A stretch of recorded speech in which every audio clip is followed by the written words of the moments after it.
sa isang pag-aaral, ang Metropolitan Manila Earthquake Impact Study, sa oras na tamaan ng Metro Manila ng magnitude 7.2 na lindol, mahigit 100,000 bahay raw ang maaring magiba agad. Pero ang isang bahay at gusali na aming ipakikita, hindi raw matitinag ayon sa mga gumawa nito. Ano-ano nga ba ang mga katangian ng istrukturang earthquake-proof o earthquake-resistant? Narito si Chino Gaston on assignment. Naging buong daigdig matapos masaksihan ang paghagupit ng gahiganting tsunami at lindol sa Japan na ikinasawi ng libu-libong tao. Wala pang 2 linggo, Myanmar naman ang pinunterian ng 6.8 magnitude na lindol na sumira sa ilang bahagi ng bansa. Pati nga ilang lugar sa Pilipinas nakatikim din ng mga pagyanig nitong mga nagdaang araw. Sakaling sapitin daw ng Metro Manila ang malalakas na paglindol na ito, kampante raw si Mila sa kanyang kinalalagyan. Pinasadya kasi niya ang kanyang Japanese-inspired na bahay na maging earthquake resistant. Year 2010, may earthquake.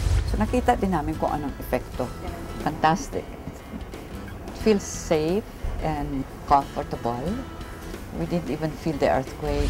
Yari sa aserong pundasyon ng bahay ni Mila, mataas ang sahig. At napapalibutan ng matitigas na kahoy ang buong kabahayan. Gamit ang pinaka-latest technology sa pagdidisenyo ng istruktura, sigurado raw ang kanyang structural engineer na walang makapagpapatumba sa bahay na ito. During minor earthquakes, there will be no damage. During moderate earthquake, there will be repairable damage. But on major earthquakes, there will be no collapse of the building.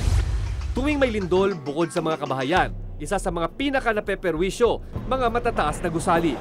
Katunayan, sa pinakahuling pagsusuri ng Department of Public Works and Highways sa mahigit 1,000 gusali sa Metro Manila nitong nakaraang taon, 10 rito ang kailangan ng ipasara dahil sa matinding pinsala, mahigit 700 ang kailangan pang i-evaluate.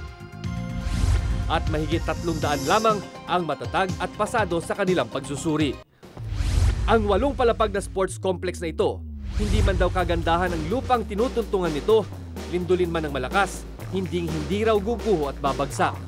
Major challenge dito sa structure na ito, number 1, is yung foundation natin. Ang foundation natin dito is what is known as the pile foundation. Basically, you want to reach bedrock, which is in this area is around 20 to 25 meters below the ground surface. Malalapad ang beam, mataas ang kisame at konkreto ang bawat pilar na nakasuporta sa amang palapag ng gusaling ito kamapadpad. Ligtas rin daw ito sa kinatatakutan ng mga inhinero na liquefaction o yung pagtutubig sa ilalim ng gusali sanhi ng pag-alog ng lupa kung lahat ng istruktura at bawat kabahayan sa Metro Manila katulad nito at nakabatay sa mga tuntunin ng pagdidisenyong nakapaloob sa National Structural Code of the Philippines, wala raw tayong dapat ikabahala sa lindol. Ang problema dito sa Metro Manila, most houses or residential houses na low-rise are non-engineered, no? So hindi siya assisted by a civil engineer. So kadalasan mga mason na lang based on what they know kung paano magtayo ng bahay.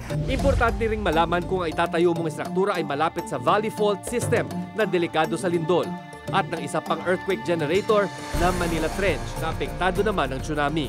At sakaling yanigin na nga tayo ng matinding paglindol, pumorma na raw tayo sa pinakaligtas na parte ng ating bahay o gusali. Sa isang mataas na building, ang hagdan po ay, o yung stairwell na sinasabi, ito po yung medyo pinakamatibay na parte ng isang mataas na building. Dahil ito po yung mga, yung material ho dyan, yung material construction na ginamit dyan ay reinforced concrete.